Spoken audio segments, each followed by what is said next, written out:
Hey, what up, everybody? Here we are, another episode of Let There Be Talk. It is Monday, May 20th, and this is episode number 477.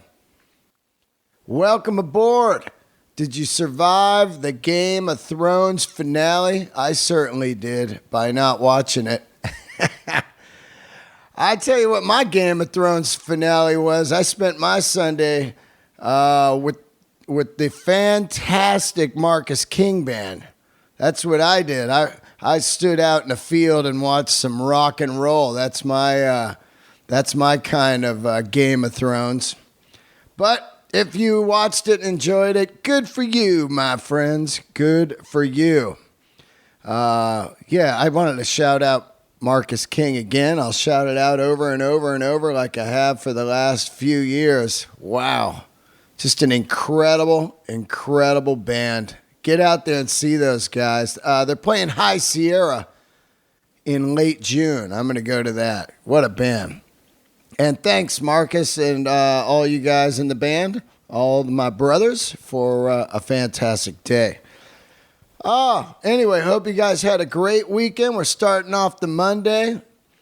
Sun is out. I feel good. And just pounding on doors, trying to make shit happen. Great guest today. We got a comedian today. I've been talking about it, how I'm going to have more comedians on, talk more comedy, get some comedy fans out there listening to the podcast and coming to the shows. That's what it's about. Putting some butts in the seats. Speaking of that, you got to come see me headline June 7th through the 9th at La Jolla Comedy Store. And this Wednesday, I'll be in Ventura, May 22nd. All the dates are on my website, deandaleray.com. Back to the guest. Great guest. Olivia Grace is here today. She's been a friend of mine for quite a few years. She's a newer comedian like myself. And I thought it would be fantastic to have her on because she started when she was 16 years old. She's only 23 now. And I think that's pretty damn cool. I wish I started comedy at 16. Although, I mean, I don't really wish that because I'm so glad I played rock and roll for all those years. But I do always think about being 53 and going, God, man, I'm tired. If I was 23 like Olivia, oh my God, I would never sleep. All I do is look forward to sleep now. But Olivia is fantastic, as she quickly busted her ass and rocked it on the roast battle, made her name on the roast battle, and it was just great to talk to her about how all that happened. Although I did see it go down, it was great to find out what was going on in her head and how it happened and how she started comedy. Pretty damn cool. In this grueling world of stand-up comedy in Los Angeles, to talk to somebody that I can relate to who also is out there grinding is awesome. She met Doug Stanhope early on and got his autograph and had it tattooed on herself, and later on eventually ended up opening up for Doug Stanhope at the Comedy Store and is also opening up for him this week in Las Vegas for his special, the TV filming of his special. And I don't think anything gets cooler. I couldn't imagine back when I met Angus Young in AC/DC when I was a kid, get his name tattooed on me and then end up opening for AC/DC. That's pretty fucking cool. And that's basically what she did. Doug Stanhope is the AC/DC of comedy. Just a fucking badass comic. And congrats to Olivia for everything she's done. If you've never seen the roast battle, do yourself a favor and go back and watch some of those episodes. They're out there. And get ready for, I'm pretty sure, any day now, there's a new roast battle coming out. The roasting of historical figures, I believe, with Jeff Ross and Brian Moses. So that's going to be fantastic to see. Real quick, I don't know what's going on with you guys. You got any tax problems? If you're drowning in IRS tax debt, please get ready to take down this number to take advantage of the new IRS tax forgiveness programs that may help yourself from IRS collection agencies. The IRS has recently hired private debt collection agencies to start collecting your outstanding taxes. They can already garnish your wages, put liens on your property, and levy your bank account. If you are drowning in IRS tax debt, the people of Civic Tax Relief can help you protect yourself from the IRS collection agencies. Stop the added fees and wage garnishments and finally break free from the IRS. Call Civic Tax Relief for free information now. Find out about the Fresh Start program that is now available through Civic Tax Relief. Civic Tax Relief's special tax hotline can help you discover all the relief programs. You're qualified for free. This is free, people. Just call 800-541-1189. Take down this number, 800-541-1189. Don't wait. The consultation is free. The information is free. This could save you thousands and get those damn dumb calls off your back. Call now, 800-541-1189. 800-541-1189. Give it a try, guys. It'll help the podcast and it'll help you if you've got some tax problems. Believe me, don't run from that stuff. It's just, it's too stressful. And you don't want to be one of those people just dodging phone calls and all of a sudden your bank account's empty. Get on it. Civic Tax Relief's going to help you. I want to give a shout out to some of the new Patreoners. I love you guys. I've been busting my ass trying to get some great bonus episodes over there. Got a new one coming up tomorrow. Kevin and Christy. The Kevin and Christy show. Kevin Christy and I went to a vintage BMX bike show over the weekend, and we talk all about it. So check it out. Big love for Dave Clark, Stephen Dowie, and my man Matt Scannell. Mark Brunot, always giving him love. I'm pretty sure I gave you guys shout-outs last week, but fuck it. Shout-outs again.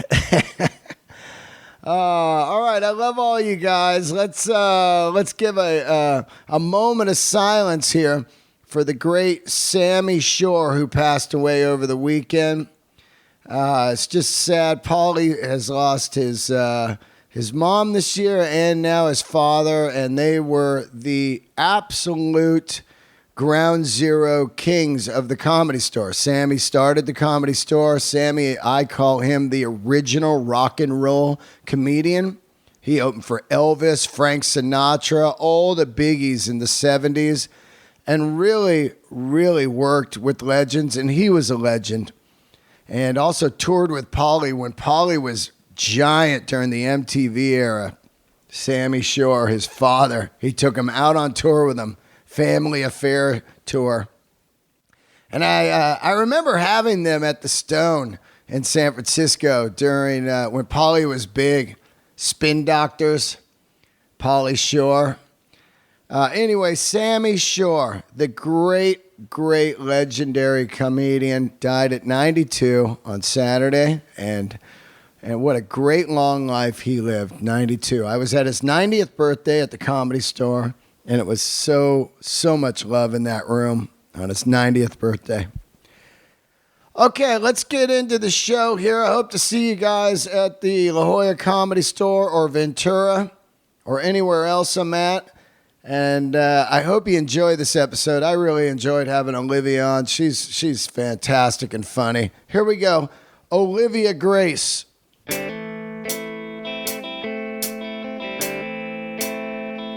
All right, here we are, another episode of Let There Be Talk. It's going to be a comedian guest today. Introduce yourself. Hey, it's Olivia Grace here. Yeah. Roast battler, right? Yep. How far did you go on that? It's been a while since I remembered. I watched the whole thing. The first one the first season, they were doing it tournament style, and that one I only got to the first episode, and then I lost. Yeah. Yep. And then second season, I got to the second episode, and then I lost to Todd Barry, which was so cool. People are like, cool.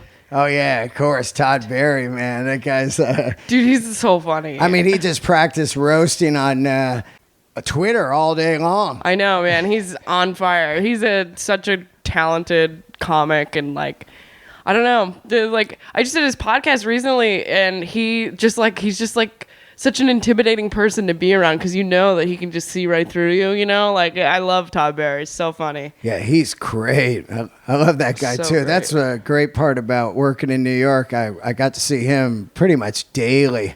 Really? Yeah, he's always at the Cellar, you know? That's great. And he likes great music. I mean, he's a cat guy now, which is disappointing, but other than that... I just saw something on Instagram today where he's like petting his cat, giving it nicknames and stuff. It's so cute. Man, I'm a huge fan of his. So. Yeah. Yeah. The roast battle is an interesting thing. Now, let's get into it. I met you at the Comedy Store years ago, but how do you get into comedy and then eventually into the roasting part? You know what? It was just something that I just showed up and tried it once, and then it was like something that I just was like, it just came naturally to me somehow. I don't know. Like I didn't expect. You got that evil in you. I guess so. You know what, dude? Yeah, I think that's what it might be. Is that like repressed anger underneath like a layer of niceness? I don't know. Yeah. And who did you roast your first time at the store? It was in the Belly Room, right, on Moses' show. Brian Moses has created this masterpiece of a show. So cool. And it was so organic. It was two guys that wanted to fight each other in a parking lot. Yeah, and then Moses said, hold on, let's go upstairs and take it out on the stage, on the mics. And then this show, here we are, something like 5-6 years later or whatever it is. And now it's a hit on Comedy Central. It's such a weird... story how that all started, and I just fell into it like maybe right around the time that they started, that people were really coming out to it and watching the live one, and it had become like a thing. And so, but I just fell into it, no expectations. I battled a guy named Matt Cole, who's an Orange County comic I've known for a while. And was it early on you get together? I heard how it would work. You go, hey, tell me some stuff about you. Was that, or was you knew the guy? Because it seems interesting that later on it'd be like, tell me some stuff that about yourself, so they can roast each other, which is really bizarre, right? Because you got to let out some stuff, I guess. Yeah, it's definitely harder that way. Like, because I had known Matt for a while, so I had like, you know, I knew like just enough about him to be able to like create some jokes. And I did that too with one of my best friends. Tom Goss was my second battle, and like I love Tom. He's so funny. And so, but then once I got to the point where then I was like battling people that I didn't know and digging up stuff on them and asking them like what to make jokes about is a little harder because you don't really have like a view of their whole personality, you know? Right. Which really factors into like what you even write jokes about in the first place, you know? I mean, I come from the old school 70s where it was called capping. You know, it wasn't roasted. Capping meant, you know, you were like, you're ripping on people and you didn't know the people. So it would be mostly a surface roast. Yeah. It would be what you're wearing, your haircut, your shoes, and it was a lot of your mama stuff back in the 70s. Like, your mama's so poor, she shops at Kmart, and they'd be like, oh, fuck, Kmart, ghetto, you know what I'm saying? But it's really an interesting next level if you know people, because they do say if you want to find out what people think about you, have them roast you. Yeah, for sure. Yeah, no, that definitely factors. I mean, that's why when I battled Todd Barry, one of the strategies that I came up with when I was writing for it was to attack his stage presence, because he's so like almost like a serial killer. He's like that guy on King of the Hill that's like, what's the mumbling guy? Boomhauer? I guess so, yeah. He's just like, yeah, he just has such a distinctive like aura, and that like that's a lot of fun to try to figure out how to attack that. Because the thing that is hard about roast battle, like you're saying, is like the audience doesn't even know very much about the person sometimes. Right. So when you're attacking like something that takes too long to set up, or you have to tell like a whole story about their life. That's a failure. It can be really hard. It's like a great joke. Too wordy, it doesn't work. Yeah. They've got to be like, if you look at a Mike Lawrence or a Jeselnik, these type of guys, it's got to be kind of precision and just, Yeah. you know, like, because the crowd's got ADD.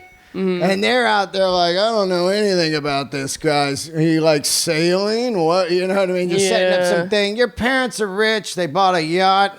They've been out at the ocean so long. But then you're like, I'm out on this. I don't know what the fuck this guy's talking about. Too many points that you got to have the setup and the punchline, which is so weird because my stand-up is not like that at all. I'm not a setup punchline kind of person at all. But yeah, it's just that thing of like finding the root of somebody. I also don't want to like overthink roast battle. It really, at the end of the day, what it is like, can you write and deliver a joke? You know, and like it's really simple, but there is something kind of fun about taking apart the way, not just how someone looks, but how they are. Yeah. And seeing if you can turn that into a joke, like they're kind of their essence on stage or whatever. You know, I mean, it's really not that like, you know. Yeah. Can you give us one of the Todd Barry ones? Oh, man, I had so many on Todd Barry that I was so bummed I didn't get to use, but I think my favorite one was the one I opened on, which is Todd's so creepy, I pepper sprayed him in the parking lot and he cummed his pants. I love that joke.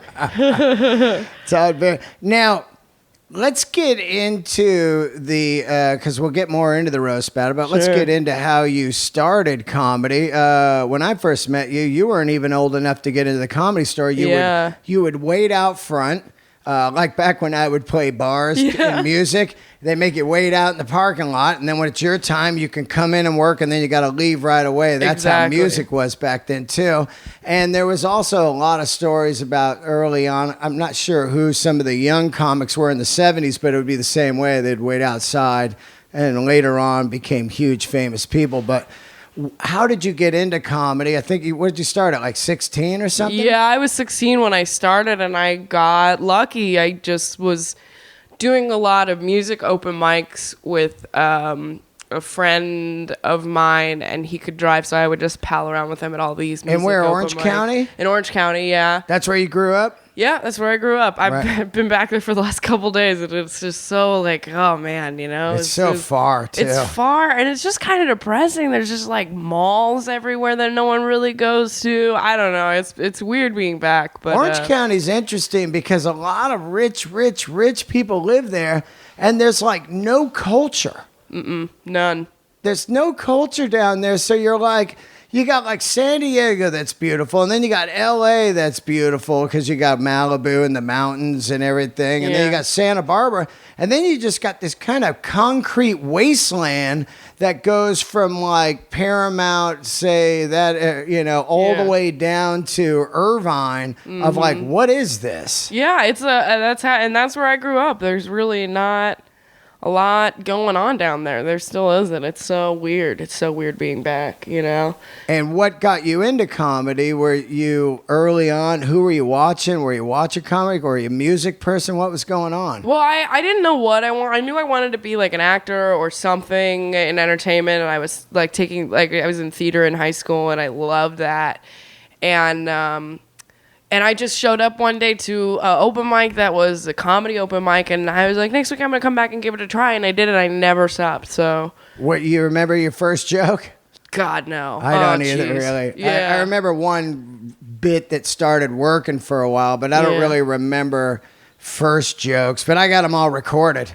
I think I do remember one of the first bits I ever really had was like about...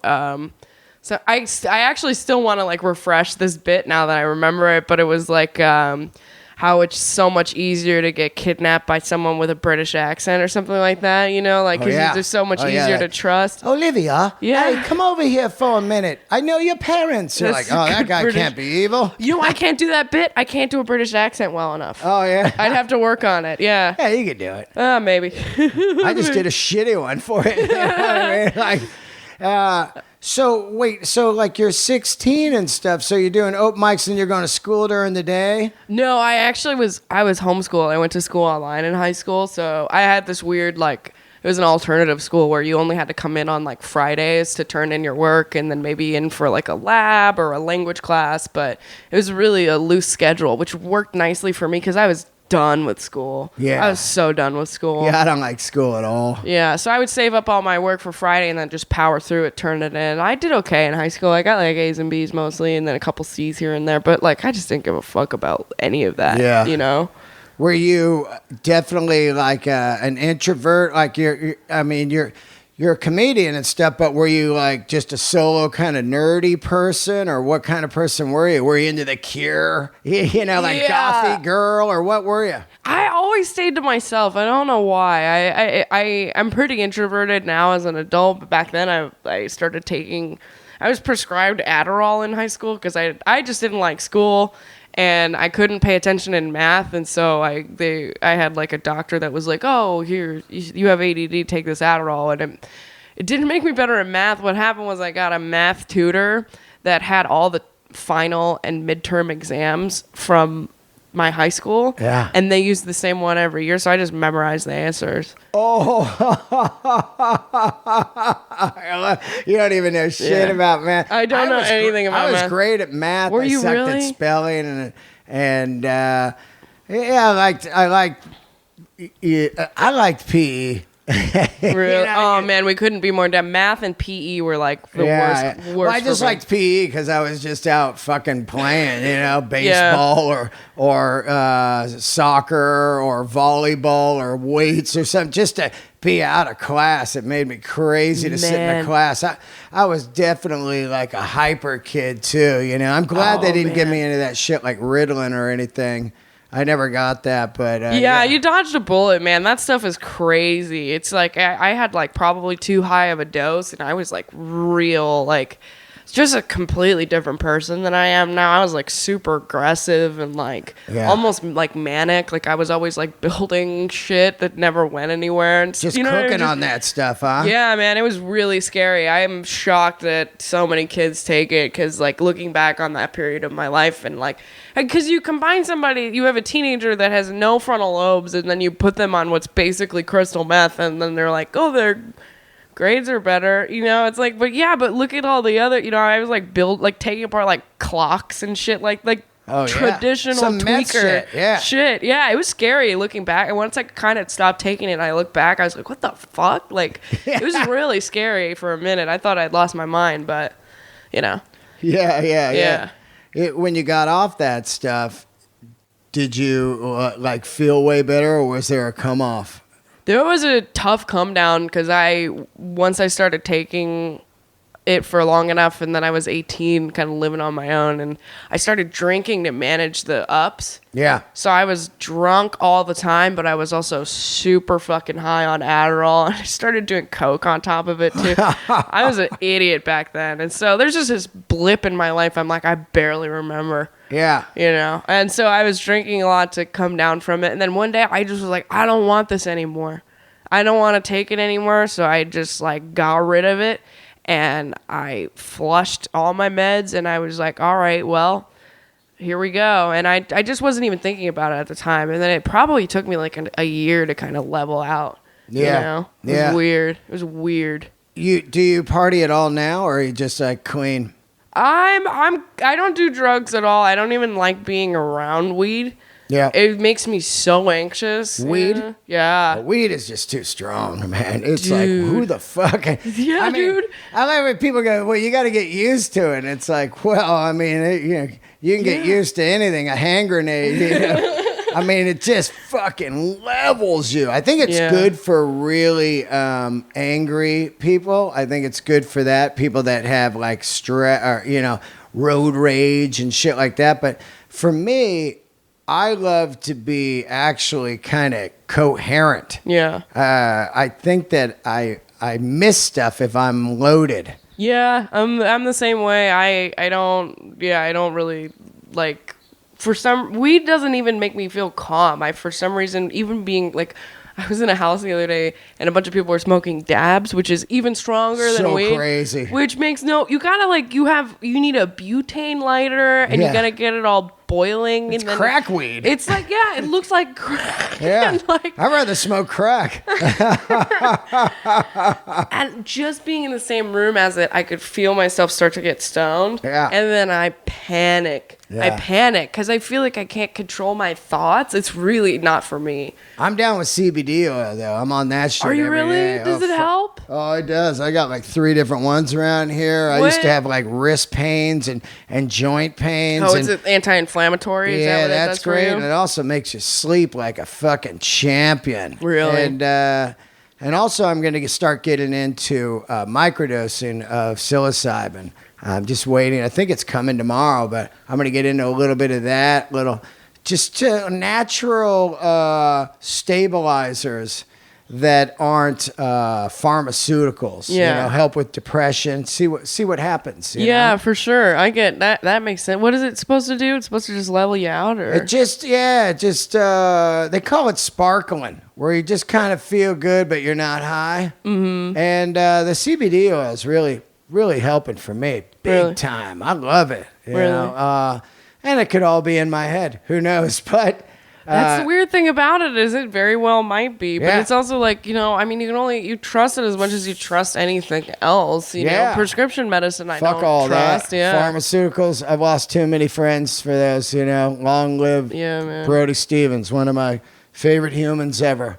And pharmaceuticals, some people, it works for them, but it's, I've lost some great friends. My buddy Zach. Other guy, it's rough. It's I think it needs to be thought about and talked about more because it definitely is utterly necessary for a lot of people, and it really does help a lot of people. I get that. But I just don't like the doctors that just throw shit at you. Try this. Well, yeah, because they've been marketed it and sold it, and like I can't believe the doctor I had when I was younger that put me on so much Adderall because it ruined my life for a long time, and I am very lucky that I didn't become hooked on it. That I could just toss it and be like, "This is it. I'm done." And I wasn't in a place where that was like, I was even thinking in the future. I just someday woke up, got lucky, and decided I didn't want it anymore.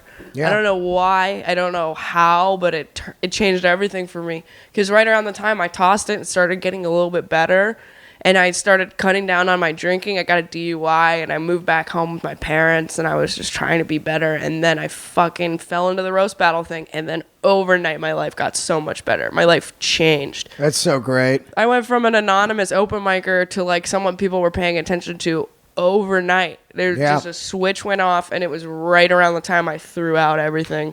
Well, that Comedy Store, I owe it my entire life because I was just kind of like you, but I was 44, just stumbling around Hollywood lost. Like, wow, I did one thing for so long, and now what? Is life supposed to be over at 44? And here's this black fucking building just inviting me in, and it became a complete life changer. Wow. And same with you. And there's so many people that has happened to from that building. If you look at those walls and think about how many people's lives it's changed, not just with the comedians. It's changed your life, and it's changed my life. But and say David Letterman or just let's just say Jim Carrey, thousands of people. But it's changed people's lives that are in the audience that might have not felt good, felt shitty, came in one night and changed their life in a way. On a nightly basis, people leave feeling better for even if it's an hour or two. Right. No, that's something I always try to remember too when I do stand up, and I forget sometimes because you're so in your own head about your own jokes and how well you're doing. Sometimes people, if they'll feel better from a comedy show sometimes, I mean, I remember how much comfort I got from funny stuff when I was younger, you know? Oh, I remember sitting in the Comedy Store before I did comedy and watching people and just in heaven. Like, it was just a magic to me. Like, how the fuck did they do that? It was so amazing. It's so crazy to make strangers laugh. It is a weird thing. I really think it's the weirdest thing ever. You step on stage, they don't know you. Maybe some people know you from Roast Battle or me from my podcast. Yeah. And then in a matter of, hopefully, a couple minutes, you've got the room laughing. Yeah. And you're like, they don't know you. It's weird. It is and really laughing weird. is fucking weird. Laughing is weird. I don't even try to understand it. You know what I mean? Yeah. It's like the only thing that we do that is a totally involuntary reaction to a stimulus other than crying. But crying is even different. You don't just like cry and then stop crying whenever you're sad. You know what I mean? Yeah. It's like it's kind of another like, but like something is funny. It's a weird thing. I don't know. It is a weird thing. Yawning, laughing, and crying are all weird things that you don't control. Yeah. They just start happening. You're like, oh, what the hell is this? And Yeah. I often wonder, do animals laugh in a way? You know? I wonder if they do. I don't know. I know. Do animals laugh? I know they yawn, but do they cry and laugh? Animals? That's a trip, right? You just Wow, see I some never lions did it. out there like, oh. I haven't even thought about it. Look that at this way. fool, man. He's funny on that tree. You know? Yeah. I know. I think monkeys laugh. Yeah, I think so. Yeah. I think so. They do. Yeah. Oh man. Who early on, I know that you love Stanhope and you're opening for Stanhope and stuff. Who early on were you watching? Were you watching Stanhope and who else? I mean, my first introduction to comedy really was like, honestly, it was the roast on Comedy Central, and The roast of who? Man, I can't even remember. Right. They would just be on. Oh, you know what? It was the roast of Joan Rivers. My mom and I watched something. I think it was that together. Because my mom, she's got such a dark sense of humor. Yeah. And she used to, when I was a little kid, would show me like Fashion Police, which yeah. was Joan Rivers' show, where she would with her shit daughter. on red carpet people. It was Yeah. hilarious.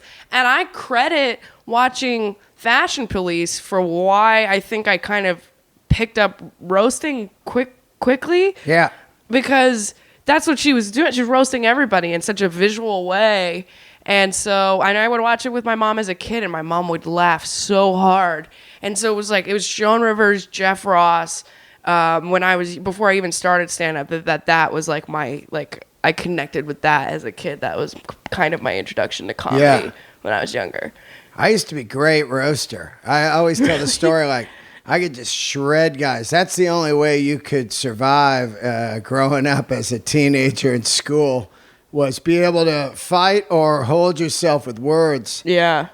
And I kind of pushed it down because it led to fights.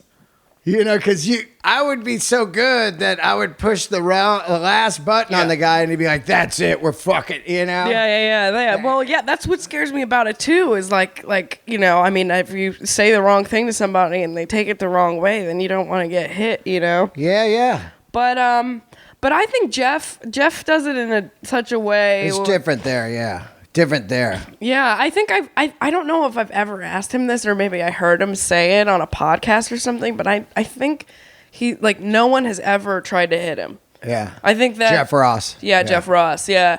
Because his style is so focused on what's going to make this other person laugh. Yeah. And that's how generous he is with his talent for roasting, is that he seems to only do it if he knows the other person's going to enjoy it, and that's where his line is, I think. It's just a guess. Yeah. But it seems like that's what he does, and I really respect that because it takes so much restraint. And it's also such a generous thing to do, to be able to use your talent for shitting on somebody to make them laugh. Yeah, yeah. As opposed to proving something, which I understand also your side of it, where it's like, that's the only way I knew how to survive. Well, when you're I was a small kid, and you want to have friends, and so you're with friends, and then people are walking across the courtyard, and you're like, "Oh, look at this fool's sneakers," right. You know, and then you get into something like, "Oh, here comes Gummo. Look at this guy's haircut, straight Mr. Gummo," you know, and you're just like saying whatever to get them laughing, and then you get friends that way. It's teen angst and weird shit, you know. I used to shit on myself to make friends. That was my thing. I would do whatever it took to get a laugh from the guys. Well, that works great in comedy also, because if you're if you're up there, there's some people that can just boast how great they are, and it works like a Jeselnik because that's the character that he is, you know? Yeah. But I often do sometimes I'll get up there and be like, fucking Toledo, Ohio, get out of here, you know? And it's just funny to me. But some people be like, fuck you, man. I'm one of your biggest fans. I live in Toledo. And you're like, wow. Like yesterday I tweeted, my Game of Thrones finale ended season 1, episode 1. Mm. You know, that's when my Game of Thrones. And then people are just so angry. It's like, hey, so you know, comedian right here says comedian, right? Like, yeah. You just shit on that. Oh, Mr. Edgy Hipster. Oh, yeah, you're so cool. You don't watch TV. It's like, wow, man, that's a TV show. They don't give a fuck about you. You're over there boxing for a TV show. Oh, my God. Yeah, I know. Some people are so serious about that shit. I don't know. It's actually great to push nerds buttons. You know? Yeah. Like, I don't like comic books. I don't like wrestling. I don't like comic books. And I don't like wizards and all that shit. I like real, like Breaking Bad, Sopranos, All in the Family. I like shit that's like real, like, you know, Colors, that film. You know, I like stuff that it's like, also you kind of learn from it. Like, wow, man, that's fucking crazy real shit right there. Yeah. I guess the first season of Game of Thrones, the first couple seasons of it were really good. Oh, yeah, I'm sure it's good. Yeah. I'm not knocking it. But I do know what you mean. I don't connect with like stuff that's in like a fantasy world, like superhero shit or, you know, like Harry Potter and stuff like that. You know, it's like I gear towards edgy comedy. Mm-hmm. I gear towards edgy music. Like I don't listen to pop music, you know, and I don't knock it or whatever. And as much as I always say, promote what's great, not what you hate, I do like clowning on stuff. Mm-hmm. You know, it's like clowning in a fun fashion. If you see 4 million Game of Thrones tweets on a Sunday, I'm going to throw one in here like, nah, you know, or football tweets. No, I know. I honestly, like, I was off Twitter for a while. I just deleted the whole thing because I just looked at, like, 3,600 like self-deprecating, not well thought out tweets. Right. And then I got back on recently to see what difference it would make, and you know, because when you work the road and stuff, you got to promote yourself somehow, and it's been helping with that. But when it comes to like, I have like a funny thought, I'm like, I'll start typing it, and I'm like, why am I even doing this? What's the point?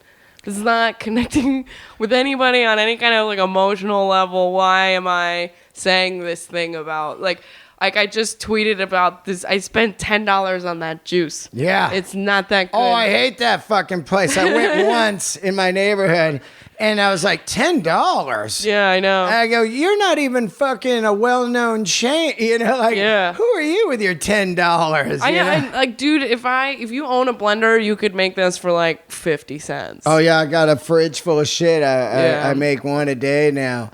And also, it's like that. I won't even mention the company because that you're drinking because I don't want to give them any love. No, it's pretty whatever. I mean, it's a fine juice. The first week I lived here, I went there. I go, this might be my juice place. You know, you're sniffing out the neighborhood. Yeah. You get burned in the neighborhood when you first move in. Yeah. It's really, it's not burned. You're learning your hood. Yeah. You're like, ooh, this Thai food place sucks. Yeah, don't go there. Or it's great. Yeah. You know, it's funny. And then once you get your spots, you know. And I think that a lot of businesses survive on one-offs. They're like clip joints. You went in, never going back. Yeah. They don't have any return customers. It's all one-time customers. And then when that ends, they close. Yeah, for sure, man. And that's probably what this place is like. Because I ordered it before I realized it was $10. Because when you order a juice, you're like, it'll be like $6. Yeah. It's fucking $10. I couldn't believe it. I know. At Whole Foods, which is a giant, great chain, that would be $7 and it'd be fantastic. Yeah. I gotta go. That's where I'm gonna go next time I need a juice. All right. So you do the roast battles. Yes. You're on TV. How old are you now? I'm 23. 23. you eventually turn 21. You start working. You're like at the roast quite a bit. Yeah. You do a couple roast battles, and then you wrote for a roast. I did. I was on the writer's staff for the Roast of Bruce Willis, which is that's so cool. such an amazing opportunity. I mean, at 22, probably at the time, you're writing on a fucking roast of Bruce Willis. Yeah. Did any of your jokes make it? A couple of them did. Yeah, a couple of them Which did, ones? which is really neat. Am I allowed to say? I don't even know if I'm allowed to say. Is it already out? Yeah, it came out. Oh, yeah, you can say it then. I say because other people did them. Yeah, and like it always feels weird taking credit for one joke when we all like work on them together. I mean, that just might be a me thing. I don't know if that's just where I'm at with it. But yeah, I mean, dude, it was the craziest experience. I was so stressed in there. Who was in the room with you? Jeff Ross? Jeff wasn't. I don't think Jeff was there the week I was working. Okay. But dude, Jesse Joyce, so funny. Have you ever, Jesse Joyce? No. Oh my God, man. His roast jokes are he just hits home run after home run, and there's no jokes he throws out that are like, I've heard this before, or I can see the formula. You know what I mean? He's a killer. Right. Sarah Tiana is super, super funny. She was in there. Tony Hinchcliffe, he's always on fire. Connor McSpadden was there too. Oh yeah. Connor and I started comedy together. Oh really? Yeah. Sorry. I'm gonna have to cut that cough out. Yeah, you might want to quit smoking. You know what, man? I actually had that thought today. I was like, I've been coughing for like a week now after having a cold. I don't even know. I couldn't even imagine smoking now, because when I smoked, you could just fucking smoke anywhere. Right. And not to be able to smoke when you're full-blown addicted would make me have meltdowns, like long flights and long flights. No. God. You go patch or gum or what? You got to go something, right? I just go nothing, and yeah. But I rarely fly. I absolutely hate flying. I'm so afraid of flying that it's easier for me to just bite the bullet and drive than it is for me to book a flight and then worry about it for weeks. I really do. I do not like flying, and it's because I'm so scared of it. I'm so afraid. It's all my worst fears in one place. You got claustrophobia, being trapped somewhere. Heights are a big one. Being around people and germs and like everything I'm afraid of happens on a flight. Yeah. Trusting people. I don't know those guys. I don't. Oh my God, I hate flying. I hate it so much. So I just avoid it because I can smoke in my car all I want. Yeah. That's so fucking funny.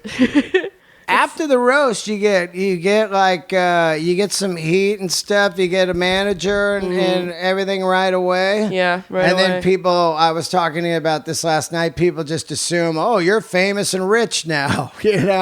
Some people do. I mean, some people do, but it's also, I think, a lot of comics too understand that it's like. Comics do. I'm just saying normal people. Yeah. Like I've been on some TV shows or whatever, and people just think you're just booming or whatever, and it's like you work for like 2 years free, and then you get one check, and you're like, okay, I'll pay these last 5 months of bills, and you're just like constantly slugging it out. But at least what's cool about you is you're 23.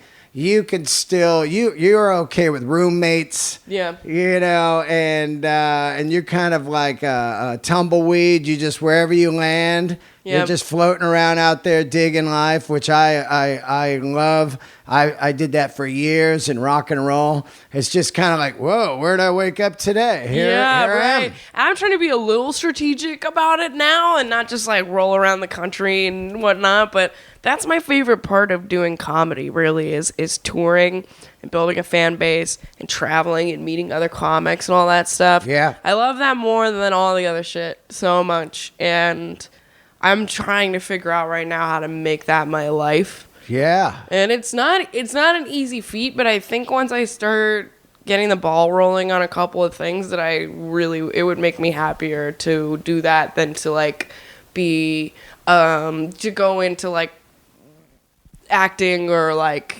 transition into more like Hollywood type stuff. I'd rather just right now, I think more than anything, I've always wanted to be a good stand-up comic, and in order to do that, I have to kind of put all the industry stuff on the back burner while I still have time at my age to like fuck around and like learn stand up. Totally. And travel with before my bones start hurting. You know, like all that shit. So, you know, while I'm still young enough to kind of get away with it, you know, or like where I'm not like 35 being like, I'm trying to do stand up, can I borrow money? You know what I mean?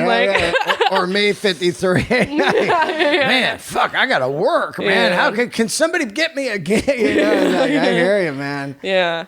Now, you meet Doug Stanhope early on. He autographs you, and you get it tattooed on you. Yeah, and now you're opening for him. Let's talk a little bit about this insane thing. Sure. You know? It's a lot. That's like one of the greatest things ever when you meet your hero, and then you're opening for him, you know? Yeah, no, I am so lucky that, you know, like I had met him at one of his shows. And Where at? I think it was the Brea Improv. Okay.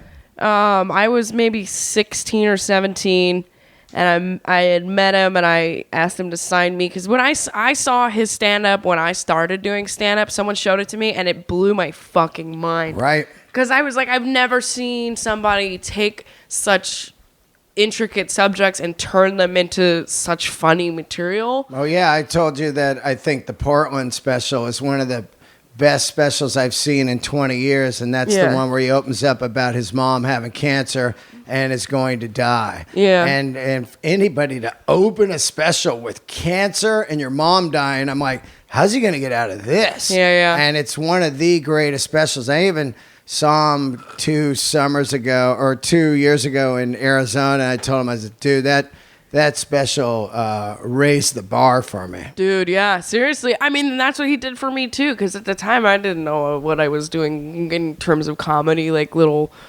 like, it was the first time I had ever seen a stand-up comic with a voice that strong. Yeah. With that much, like, so I have so much love and respect for him as a comic.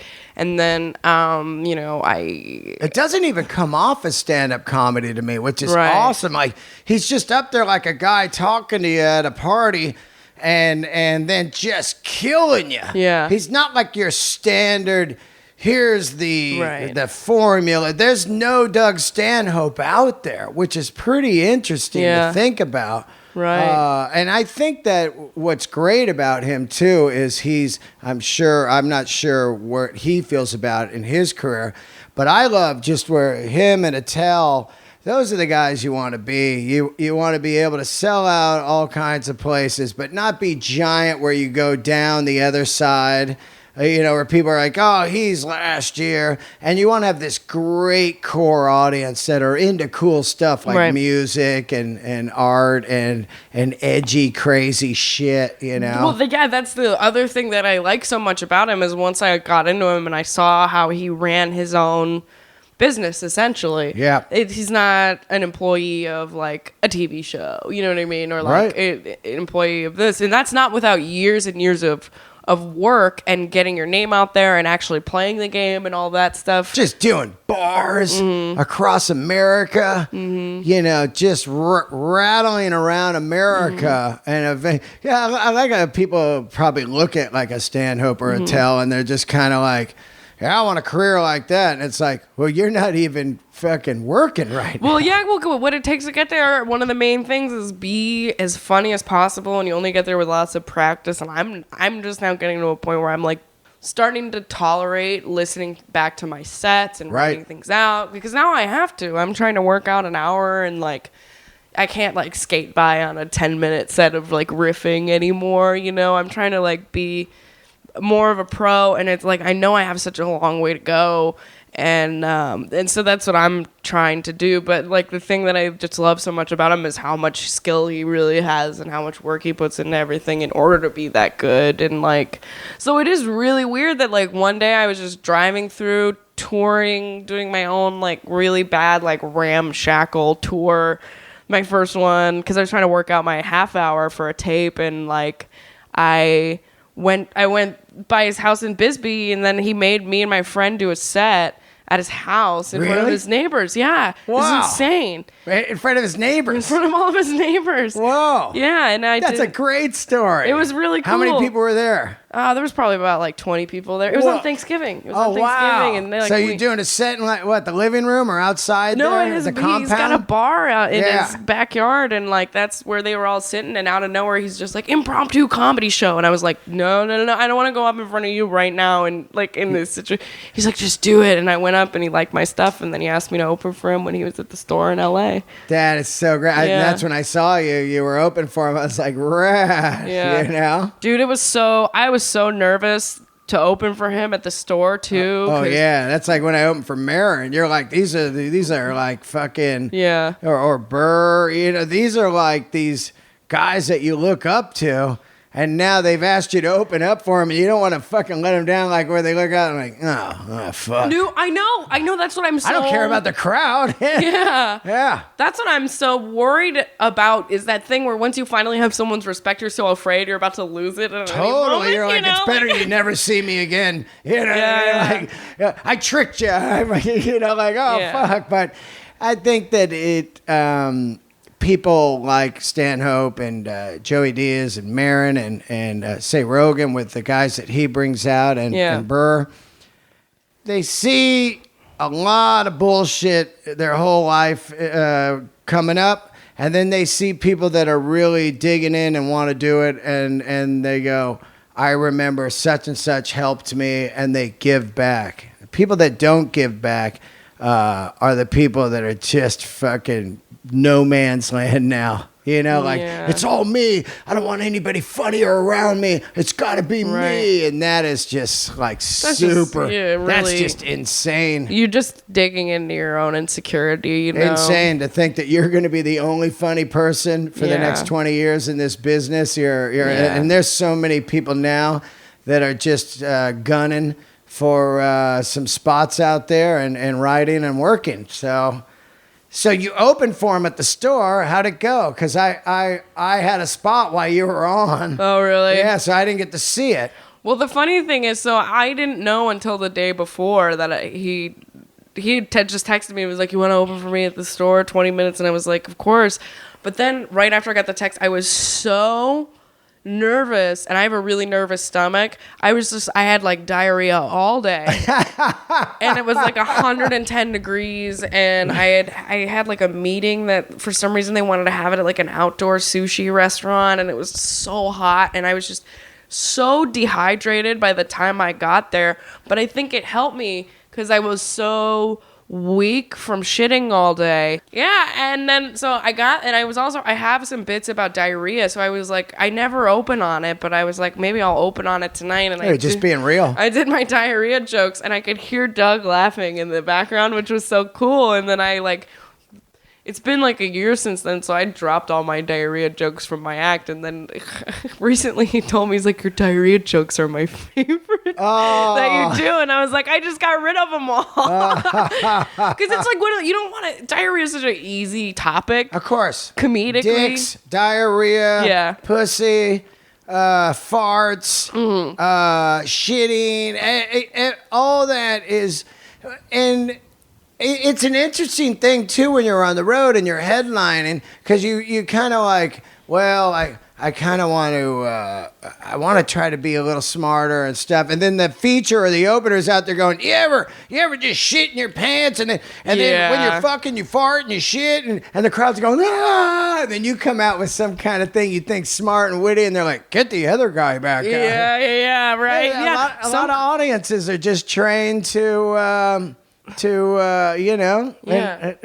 they would say, hacky premises, but we all have those type of things because it is life. We do shit our pants sometimes, And some people just haven't heard enough people talk about it, you know, and that's why it resonates with them in that way. And then you try to do something like highbrow, esoteric, and they're like, what?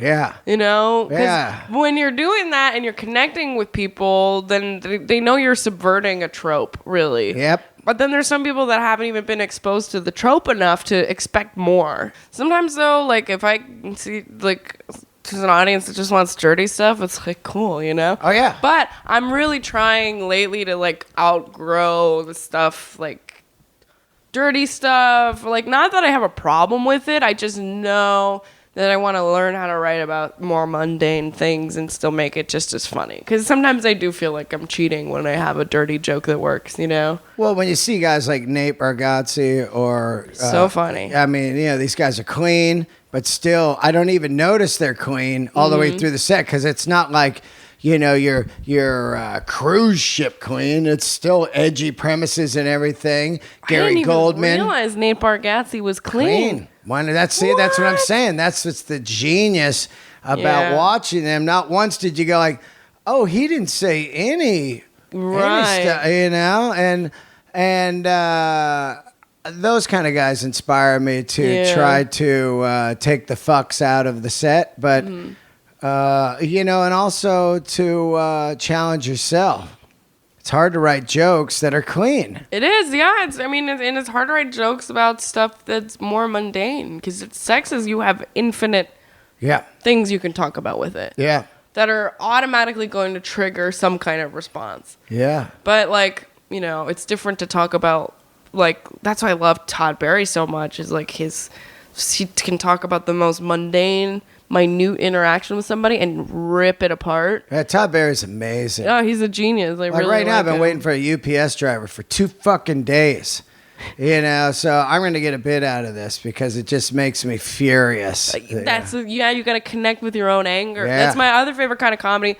People who have petty jokes about something that makes them furious. Yeah. So funny to me. I love that. You know, Sebastian, I remember Sebastian had this bit where, and I can say it because he said he only did it once, and it was a local bit, but he goes, he was on the Comedy Store stage, and he just got on, and he goes, I was going down Fairfax between Melrose and Beverly. Traffic all the time. Why? What's in those shit shops? And I always thought that because it's just where Cantor's is, you know. I mean, you got Supreme there, but before that, you didn't have anything. Now it's kind of turning into a hipster thing. But it was just like shitty things like Grandma's Gold Shop and a Goodwill and a really bad bakery. But it would be just traffic, and you're just sitting there for some reason on that street. And the way he said it was, what's in those shit shops? And I remember coming up to him a couple weeks after, and I said, dude, man, that Fairfax joke made me die. And he goes, oh, yeah, I just only said that one. I was just saying that because that's, I said that once. I said that once, you know, and I was like, God, it resonated with me because over the years. But that kind of stuff resonates with people. I mean, that's a local joke. But, you know, UPS driver... I just fucking find something to light up about it. I bet you could, yeah. Oh, I will. I'll find it. Yeah, you will. So you're getting ready to open for Doug on his opening. His special filming. Yeah, Vegas. That's gonna be fun, right? I'm so excited. It doesn't even really feel real, you know, because it's just a surreal thing to like not only meet your hero, but then get to work with them. I'm so baffled by it. I feel so lucky, and I'm only trying to like just even live up to the idea of it, you know. It's in Vegas? It's in Vegas. Isn't that where he started? I think so. I think so too, yeah. I think Sam Tripoli told me that when Sam started, you know, Stanhope was the king of like Vegas. Right. Working all around there. Remember that open mic where the guy punched the guy on stage? No, when was this? That was like 5 years ago. You could see it, like there was an open mic in Vegas, and the guy was like, get off the stage. Just after that fight went down. That just hit me just now. But Vegas is an interesting animal. I really love doing the Comedy Cellar out there. That must be so cool. It is because you got that weird, just like with Stanhope, you're going to have Stanhope's crowd. But with Vegas crowds, it's a guy from like Greenland. And then some people from Oklahoma. Right, yeah, a lot of tourists. Australians. You know, it's like a lot like the store was years ago in the OR. Right, or like a lot of the clubs in New York City are tourists. Totally. Yeah, people from everywhere. It's crazy. Now, you moved to New York for a while, and we were, I would see you in New York. Yeah, we would go to the movies together. Yeah, what movie did we see? Dude, we saw Halloween the first time. Oh, that's right. And then we saw Bohemian Rhapsody the next time. That was fantastic. That was cool. Yeah. No, I gotta say, first half of the movie, I was kind of bored. Yeah. But then the Live Aid and all that stuff was pretty sick. So. Yeah. For a movie that took them, I think, like 6.5 years to write, because they all had to agree on what was going to be in it and what it was not. Yeah.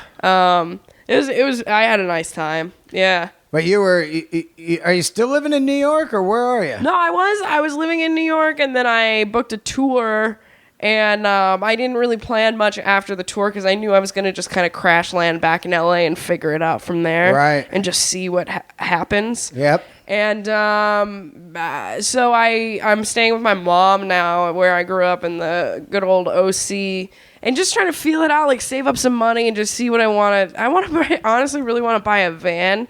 One of those like cargo vans. Yeah. Put a floor and a bed and like a sink in it. Yeah. And just fucking live in that. That would make me so happy. Yeah. Those are great. Yeah, and you gotta get the cargo van, not the RV, because the cargo van looks like a cargo van. You can park it anywhere and no one's gonna be like, you can't sleep here. You know what I mean? You should get the Volkswagen Westphalia or whatever. They're kind of like the camping van. Oh yeah. Well, people know that you sleep in them though. Yeah, but it doesn't really doesn't stand out. No. And what's good about those is the engines are bulletproof. Really? I hear they break down a lot. No, and they're super easy to work on. Any mechanic can work on them. Really? And they're better on gas, and they're kind of hip. Really? I was thinking you can do the pop top. It pops up. Oh yeah, I've seen that. Well, the thing, they're expensive, and I just for some reason feel really drawn to this van called the Ram ProMaster. Oh, I know it. Yeah, okay. Yeah. I want to get one of those. They're like the mail trucks, basically. You know? And I want to get the one with the high roof and the short wheelbase. Last I was talking to you, you were working a bar back job, and you were like, I'm digging this. I was loving you.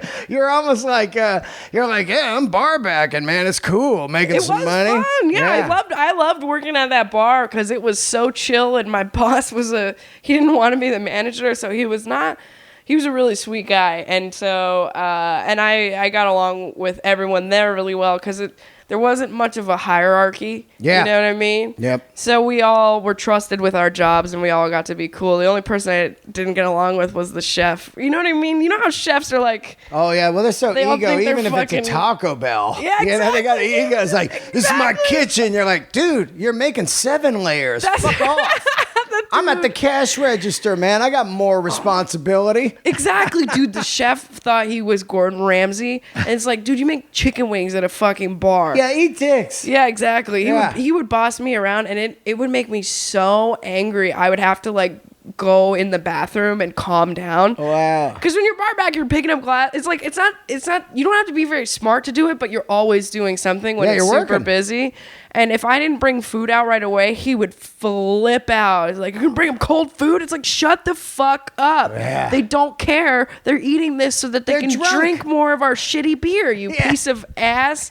Oh my god, What part of New York were you living in? Brooklyn? I was living in Astoria. I loved it up there. That was cool. Astoria that's was comedy nice. land out there. All the comics live out there. Yeah, comics live out there. I lived in Ridgewood too for a while. It was the perfect neighborhood. I loved that place so much, but I was only subletting, and when the guy came back, I had to go.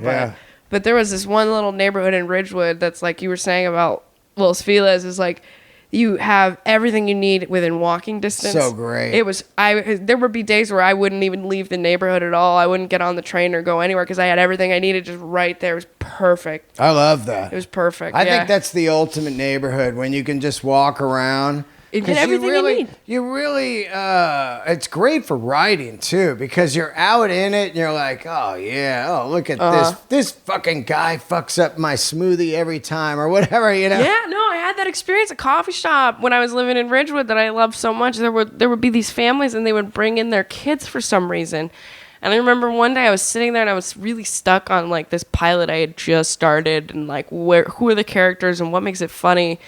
And I was so annoyed at all the kids that I was like, oh, it needs kids in it. And like that, like it really did help. And It also helps with writing too, because you know when you need to write something, but then you have an errand and you're like, that's going to take 3 hours. I might as well not even write in the first place. Yeah. Because if you get in the zone and then you have to leave the zone and then you come back, but living You're in that like, neighborhood, where was I on this? Yeah. You have to see it all the way through the thread. Yeah, I'm For the sure. same way. Yeah. I'm like You ever I'm a open binge a notebook writer. and you're like, what was I talking about here? Yeah. Dishwasher. That's all it says. You're like, what? Yeah, no, I'm a binge writer. You gotta Yeah. do the whole thing, and so that's what I would do. I would write as much as I could until I got so hungry I couldn't focus anymore, and then I'd go walk, get food, come right back, but I still hadn't I wasn't like, I gotta take this train to this train to that train to then this place that might be closed. You know, I knew I could go to my place, get my food, come back and eat, and then write again. You know. Yeah, it's so good.